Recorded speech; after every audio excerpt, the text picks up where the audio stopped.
تو اس کے بعد جھنڈے جلائے جاتے ہیں پاکستان کے. اگر یہی واقعہ بھارت کی طرف سے ہوا ہوتا، بھارت کی طرف سے اگر ہمارے کوئی میجر یا ہمارے کوئی آرمی آفیسر یا ہمارے کوئی کمانڈر یا کوئی لیفٹیننٹ شہید ہوئے ہوتے تو آپ دیکھتے کہ تمام پولیٹیکل پارٹی سڑکوں پہ ہوتی، تمام ریلیجس پارٹی سڑکوں پہ ہوتی اور احتجاج کر رہی ہوتی.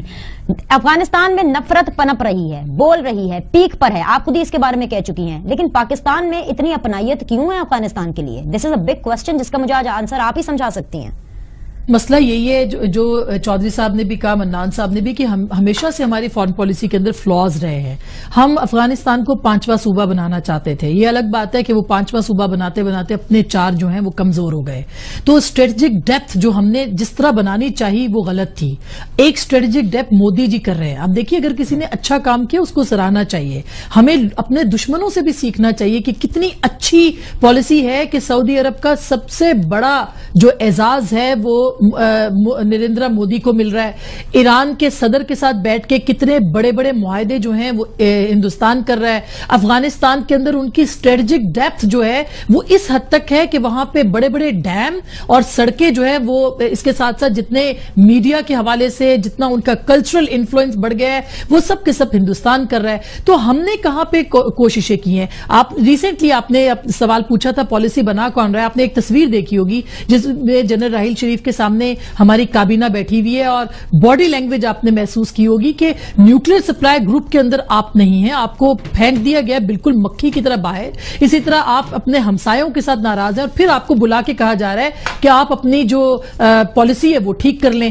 کہ بھارت کے بعد جو افغانستان ہے وہ بھی پاکستان کو آنکھیں دکھا رہا ہے. مطلب دا پوائنٹ از کہ ہم یہ سنتے رہے ہیں کہ بھارت کے ساتھ آئے روز بارڈرز کے اوپر، لائن آف کنٹرولز کے اوپر جو ہے ہماری کشیدگی رہتی ہے، فائرنگ رہتی ہے، خلاف ورزیاں ہوتی ہیں لائن آف کنٹرول کے اوپر. لیکن اب افغانستان کے ساتھ بھی یہ صورتحال پیدا ہو رہی ہے. Keeping this thing in mind کہ افغانستان کے ساتھ پاکستان کا اس طرح سے پراپر بارڈر نہیں ہے جس طرح پاکستان اور بھارت کا بارڈر ہے. لیکن اس کے باوجود افغانستان کے ساتھ ہماری کشیدگی آج کل چل رہی ہے اور اس کے نتیجے میں کل کی جو فائرنگ ہوتی ہے ہمارے میجر علی اکبر چنگیزی صاحب کو جام شہادت نوش کرنا پڑتا ہے اور وہ شہید ہو جاتے ہیں. جی آسپا.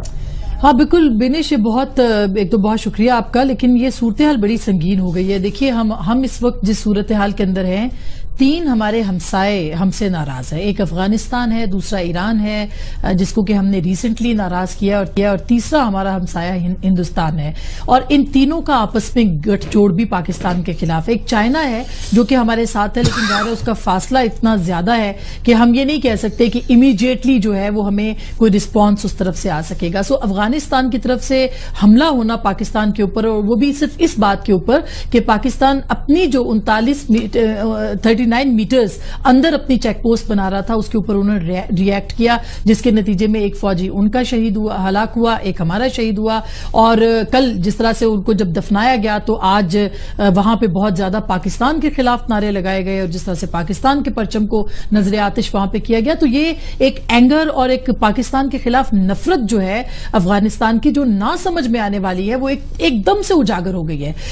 ٹھیک ہے، ہمیں اپنی فارن پالیسی کو بھی دیکھنا چاہیے اور بالکل اگر ہم سنسیئر ہیں ہمیں اپنی ہی فارن پالیسی کو دیکھنا چاہیے. لیکن افغانستان کی طرف سے اس طرح کے اٹیکس نیچرلی اس صورت میں قابل قبول نہیں ہے جبکہ ایک بڑی تعداد افغانیوں کی خود پاکستان کے اندر اب بھی موجود ہے اور ہر مشکل وقت میں پاکستان افغانستان کے کام آئے. سو ایک تو یہ نقطۂ نظر ہے. دوسرا نقطۂ نظر یہ ہے کہ پاکستان کیوں ایسی نوبت آئی کہ افغانستان پاکستان کے اوپر اٹیک کر رہا ہے، کیوں ایسی نوبت آئی ہے کہ ایران ہمارے خلاف جا رہا ہے، اور کیوں ایسی نوبت آئی ہے کہ افغانستان جو ہے، ہندوستان جو ہے وہ تو ہمیشہ ہی آنکھیں دکھاتا رہا لیکن اب تینوں کا گٹھ جوڑ بھی ہو گیا. تو سب سے امپورٹنٹ بات یہ ہے کہ پاکستان کی جو خارجہ پالیسی ہے وہ بالکل اس وقت ناکام ہے. مجھے بہت افسوس کے ساتھ کہنا پڑ رہا ہے کہ یہ خارجہ پالیسی پاکستان کو کہیں بھی اس وقت نظر نہیں آ رہی. اور اس کی وجہ یہ کہ پولیٹیکل گورنمنٹ کے پاس خارجہ پالیسی ہے نہیں، اور جن کے پاس خارجہ پالیسی ہے نیچرلی ان کو اتنا تجربہ نہیں ہے. سو اس وقت ایک عجیب سی صورتحال ہے جس کا نقصان پاکستان کو بہت زیادہ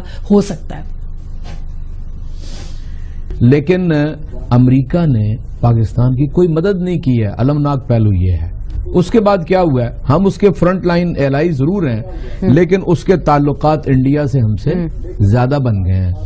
اتنا لمبا وقفہ ایران کے ساتھ وہ دور رہا ہے، لیکن ہمیں اس وقت یہ لگ رہا ہے کہ خدا نخواستہ ایران بھی تعلقات کے اعتبار سے آگے گزر گیا ہے. یعنی ہم اپنے ریجن کے اندر آئسولیٹ ہیں. نہ انڈیا ہمارے ساتھ، نہ افغانستان ہمارے ساتھ، نہ ایران ہمارے ساتھ، نہ امریکہ ہمارے ساتھ. اب مجھے بتائیے کہ پاکستان کی حکومتیں، میں اس کی نہیں بات کر رہا، مجھے بتائیں کہ انہوں نے کیا خارجہ پالیسی تشکیل دی. اس لیے میں کہتا ہوں کہ ہمیشہ حالات کے دباؤ کے اندر ہوتی ہے.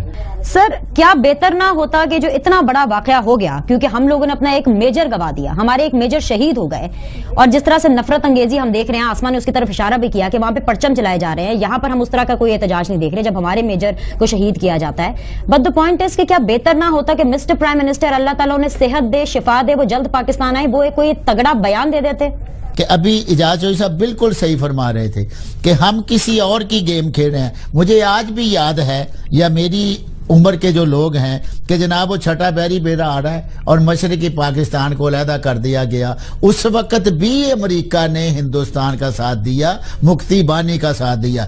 بات یہ ہے کہ سوچنے کی بات ہے کہ آخر ہم کب تک امریکہ پہ اعتبار کرتے رہیں گے، کیونکہ ہم مسلمان ہیں. اور اس سے کسی کو انکار نہیں کہ قرآن کریم میں اللہ تعالیٰ فرماتے ہیں کہ یہود و نصارہ کا اعتبار نہ کرو، یہ تمہارے دوست نہیں ہو سکتے. تو اگر ہمارا دشمن یا افغانستان جو ہے وہ ہمیں پاکستان کے اندر ہی آ کے مار رہا ہے اور ہم محض صرف ان کے امبیسڈر کو بلا کے ایک احتجاج کر رہے ہیں، وہ الگ بات ہے کہ وزیر دفاع صاحب جو خواجہ آصف صاحب ہیں، انہوں نے باقاعدہ طور پر کوئی اسٹیٹمنٹ نہیں دی. ان کو ایک پروگرام میں انوائٹ کیا جاتا ہے جیو میں، شاہ زیب خان زادہ کے پروگرام میں، وہ وہاں پر آ کے اپنی پالیسی لائن ایک بتاتے ہیں، اور وہ کہہ رہے ہیں کہ اگر ہمارا خون بہے گا تو اس کا حساب دینا پڑے گا. لیکن ہمیں آفیشلی کچھ نہیں بتایا جاتا. How do you see this entire situation? یہ تو سچویشن ہاتھ سے نکلتی چلی جا رہی ہے، پہلے بھارت اور اب افغانستان. میرے خیال سے ریٹنگ کا تو مسئلہ ہے ہی ہے، لیکن ریٹنگ کے مسئلے سے کہیں زیادہ پرائیورٹی کا مسئلہ ہے. اب دیکھیں نا ہمارے حکمران نے کیا ہی بہتر ہوتا کہ مسٹر پرائم منسٹر کی طرف سے بھی ایک تگڑا بیان آ جاتا، کیا ہی بہتر ہوتا کہ ہماری خارجہ پالیسی کو ری وزٹ کیا جاتا. لیکن ہم بات کر رہے ہیں پیناما کی، ہم بات کر رہے ہیں TORs کی، اور اسی کے اوپر 8ویں بیٹھک ہوتی ہے، وہ بھی بے نتیجہ. میں بالکل اس کے اوپر واپس آؤں گی، لیکن اعجاز سے آپ سے اس حوالے سے مجھے ایک کوسچن کرنا، جو ایک کوسچن پینڈنگ رہ گیا. آپ نے کہا 20 لاکھ افغان مہاجرین ہوں گے ہمارے پاس، 25 لاکھ افغان مہاجرین ہوں گے، چلیں جی 30 لاکھ افغان مہاجرین ہیں. ڈونٹ یو تھنک سو کہ اٹس ہائی ٹائم کہ PMLN یا ہماری گورنمنٹ یا پاکستان اپنی خارجہ پالیسی کو اس حوالے سے، افغانستان کے حوالے سے ری وزٹ کرے، واپس بھیج دے. بھائی آپ UN کے کہنے کے اوپر ایکسٹینڈ کیوں کر رہے ہیں جو کہ جون میں ختم ہو گئی؟ واپس بھیجیں، افغانستان کو پتا چلے کہ جی آٹے دال کا بھاؤ بھی ان کو پتا چلے، اور ان کو پتا چلے کہ پاکستان ان کے اوپر کیا فیور کر رہے ہیں. کیا چکر کیا ہے؟ کیا پیسوں کا چکر ہے؟ کیا ڈونیشنز کا چکر ہے؟ کیا چکر کیا ہے؟ دیکھیں پہلی بات تو یہ ہے کہ گزشتہ 3 سال سے ہمارے جو حکومت کے سربراہ ہیں ان کا رویہ یہ ہے کہ وہ ذاتی دوستیاں بھارت کے حکمرانوں سے، گلف کے حکمرانوں سے، سعودی حکمرانوں سے، وہ اس طرف زیادہ توجہ دے رہے ہیں. اور آپ اس بات کو جانتی ہیں کہ ہمارا کوئی وزیر خارجہ تو موجود نہیں ہے کل وقتی، اور خود پرائم منسٹر کے بعد جی ظاہر ہے اس کوئی ملک جس طرح وزیر اعظم کے بغیر نہیں چل سکتا، اسی طرح وزیر خارجہ کے بغیر بھی نہیں چل سکتا. وہ ایک وزیر خارجہ ایک فرد نہیں ہوتا، وہ پورا ایک ادارہ ہوتا ہے. تو میں سمجھتا ہوں کہ اس طرف ہماری توجہ قطعی طور پہ نہیں ہے کہ ہم.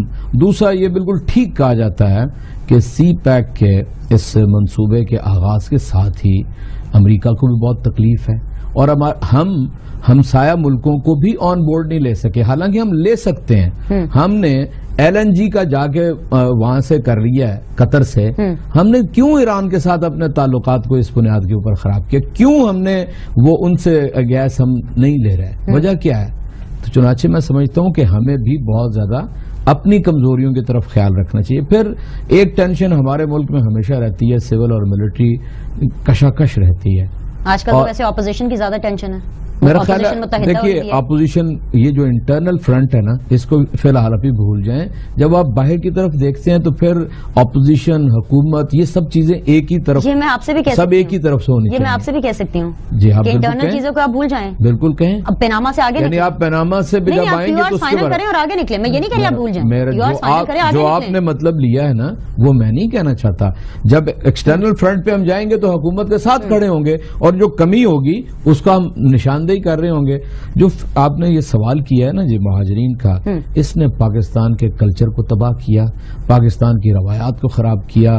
جتنی دہشت گردی, اس کے لیے ہاؤسنگ, اس کے لیے فیسیلیٹیشن اس کے اندر ہی رہی ہے نا. اور ہم نے تو دیکھا نا, ہم تو صرف وٹنس نہیں ہیں, ہم وکٹم ہیں سب اس سب کے. آنکھوں سے دیکھا ہے سارا کچھ, اور اس پہ ساری حکومتیں دیکھا نا, اس میں رائٹ کی حکومتیں, لیفٹ کی حکومتیں, پیپلز پارٹی, اپنا مسلم لیگ, جتنی بھی تھیں ایک ہی طرح سب چلی ہیں, کوئی فرق نہیں ہے. اس لیے یہ بہت اہم فیصلہ ہے. اب اس کو کوئی ایکسٹینڈ یونائٹڈ نیشن کے کہنے کے اوپر نہیں کرنا چاہیے, اور یہ یونائٹڈ نیشن کو کہنا چاہیے کہ وہ افغانستان کے اندر امن قائم کرنے کے لیے جتنی جدوجہد $ٹریلینز امریکہ خرچ کر رہا ہے, تھوڑے سے اس سے لے کر ان کو بھی وہیں پر